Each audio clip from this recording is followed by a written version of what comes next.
Hello, everyone. It's been a while. Um, I just wanted to come in and say hello. It's been a difficult week. We've had assassination, school shooting. I don't know. It's so sad. Things just keep coming that you don't even. Am I remembering everything? There's been a lot of videos about people who are realizing that we are in a mess, which would be just the surface of the deep rabbit holes which you hope to find Easter eggs, right? And that's just a saying. I know the pagan meaning of all that. Sometimes I think I know a little bit too much about a lot of things, and not that I know everything, that's not it, but just to say that, I have had that moment where I realized that ignorance is bliss, right? To not know is to just a certain amount of peace, right? That you just have no idea the possible ways that things are actually functioning around you would be, I don't know, some kind of relief. But then I'll never have that because since the day I was born, I think I've just been in the pursuit of knowledge. I cried when I was like 4 years old, or 3 to 4 years old. I was going into like a pre-K back then, which was in somebody's house, and she had been doing this forever, and she's no longer around. Her name was Mrs. Moise, and she was strict but kind, and she had like a classroom set up in her house. I mean, it looked like a classroom on the back of her house. Anyway, before I went on the first day, I remember this, and it was confirmed. I was crying, and they didn't understand why I was crying because I was so excited to go to school. But I told them that I couldn't go to school yet because I didn't know how to read. I thought you had to know how to read to go to school. And, you know, the fact that I ended up in math, science, Excel program in high school, but then I ended up being an English major. I like to think I'm pretty well-rounded.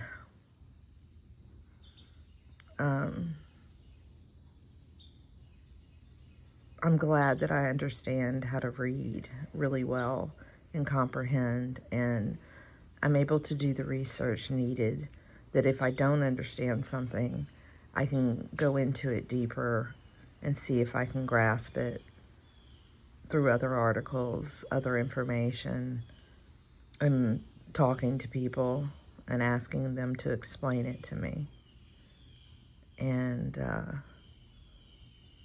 I was tutoring math, and there was one math problem that I just didn't understand why the answer was 1 over 400 as opposed to 400 over 1, which is 400, and why that wasn't part of the equation as it was set up. And then it took me English to realize that it was the order of the question asked, or the order of the question stated when it was stated, as opposed to the way it was asked in presentation of setting up the problem, that it was reversed. So therefore it would be the reciprocal. But you've got to, it bothered me why I didn't understand. So I went and asked the math teacher at the school and said, what is with this? And she said it was quite tricky. And I said, well, God, if, I didn't understand it, how are they supposed to get this? And she said, she had set it up ahead of time to warn them. But It's just, I'm naturally curious. I cannot stand not knowing something. I'm just a nerd, okay?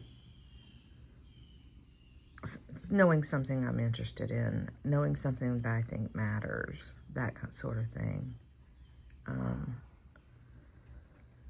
I'm not so much into, let's memorize all the bands or artists or actors and actresses. I was always horrible at that when it comes to names. There are detriments to what I know. If I was on Who Wants to Be a Millionaire and the topic was music and it wasn't from the 80s or 70s, or actors and actresses, I would have to phone a friend. There's just no way. Nor do I care.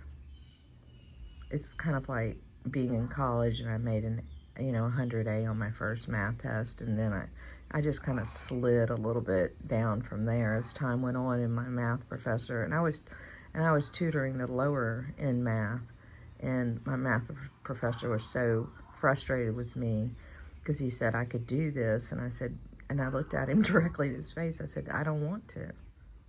I really don't want to learn the upper ends of calculus and all that. I just really don't. I'm not interested.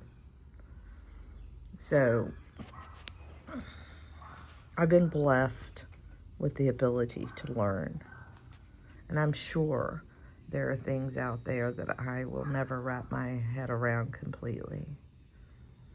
And one of them is the cruelty of other humans.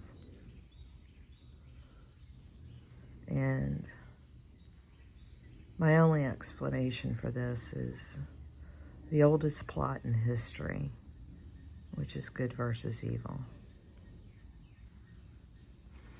The oldest plot in written history, good versus evil. And if you can't see the evil in the world and recognize it, and then understand that if there's evil, then that there's good, and that's proof of God, I just don't know. The biggest hang up with a lot of this when it comes to Christianity is that there are people within Christianity or the umbrella of Christianity in these churches that are not living Christian lives at all. Not living the example of Jesus Christ. There are a lot of churches that are infiltrated with people who do not have our best interest at heart. It's a money grab, especially these big churches. And sadly,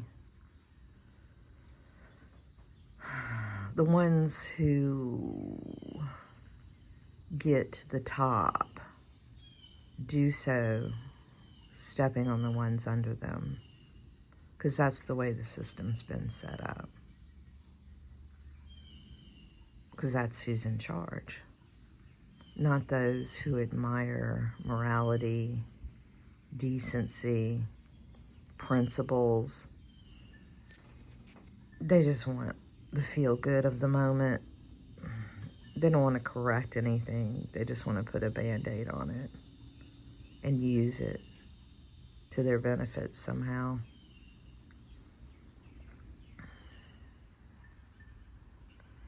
Yeah.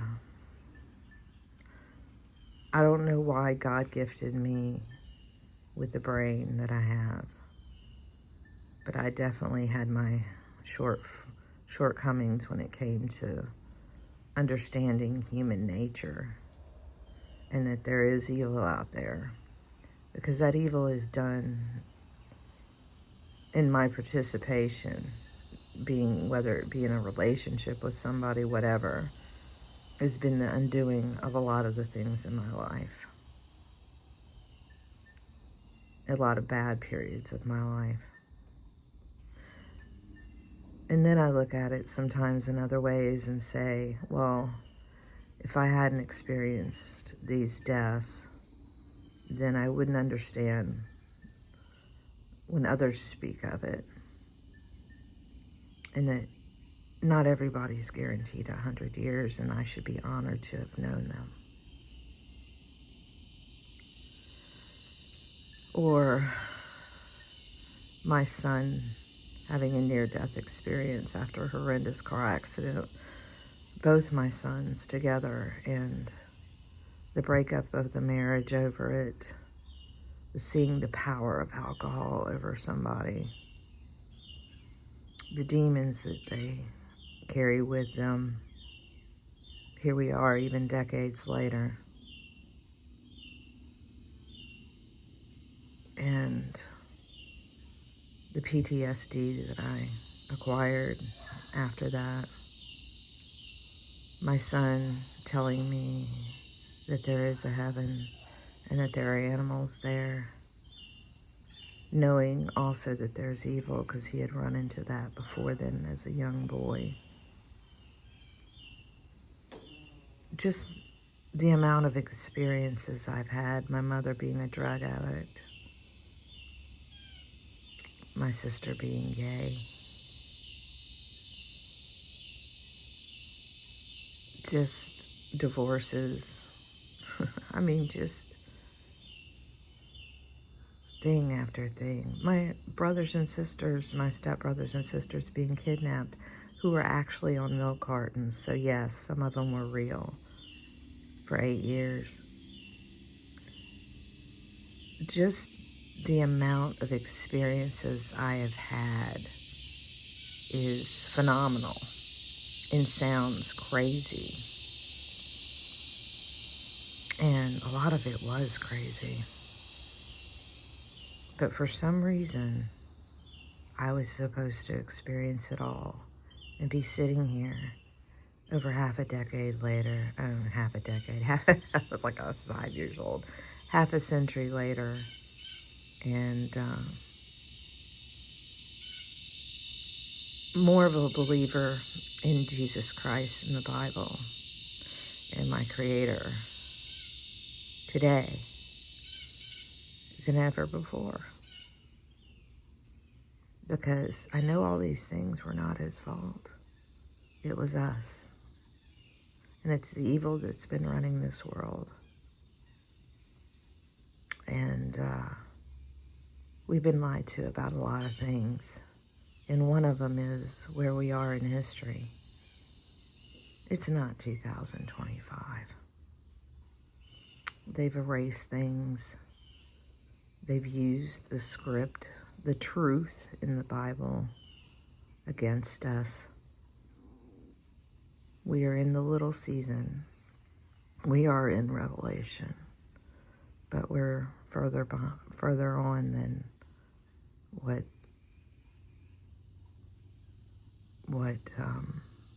most people believe. And why would they lie? Because they don't want you to know that the millennial season has happened, that Jesus Christ actually exists, that that's where those magnificent buildings come from that we can't build anymore. And the devil's here. He's been unleashed after the millennial season. And this is what we're struggling with. But there is an end, and I don't know when that'll be. Some people have theories on that. But remember, why would they hide it? Because they don't want you to believe in Jesus Christ. They don't want you to take the Bible literally. They want to make him out to be a liar.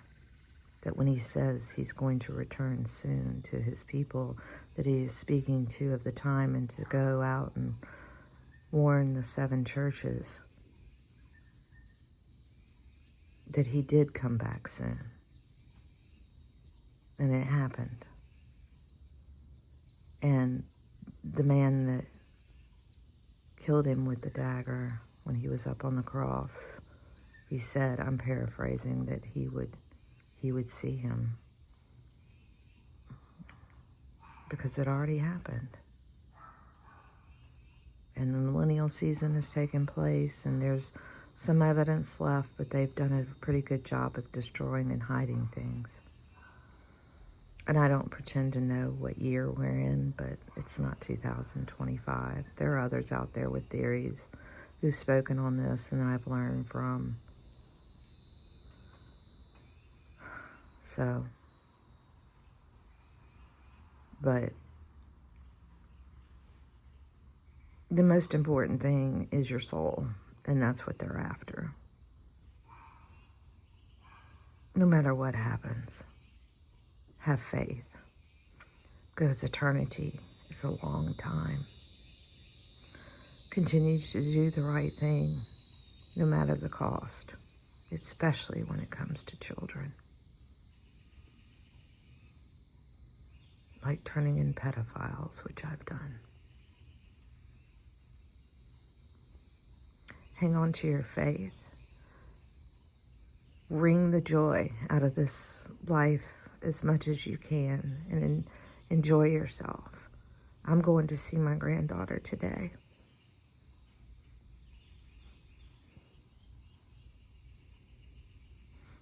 She's so beautiful.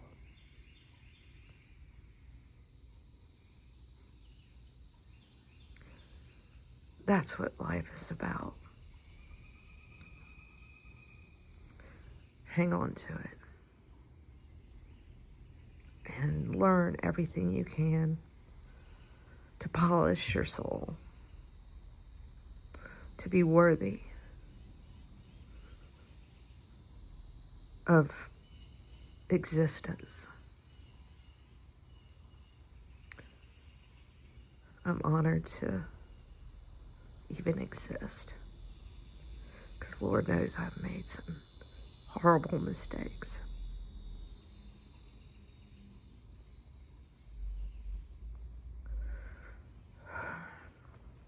But deep down, I'm a good person. And to be here at half a century with all that's happened and been done and what I've seen, there is a God, because I am a good person. Only through divine intervention would I be sitting here talking to you.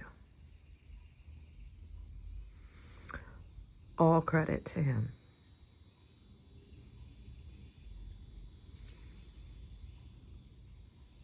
Hugs to all of you out there who listen to me. Hang in there. Know that we need you. And put out that positive energy as much as you can. And continue to do the right thing. Love to you all. Bye for now.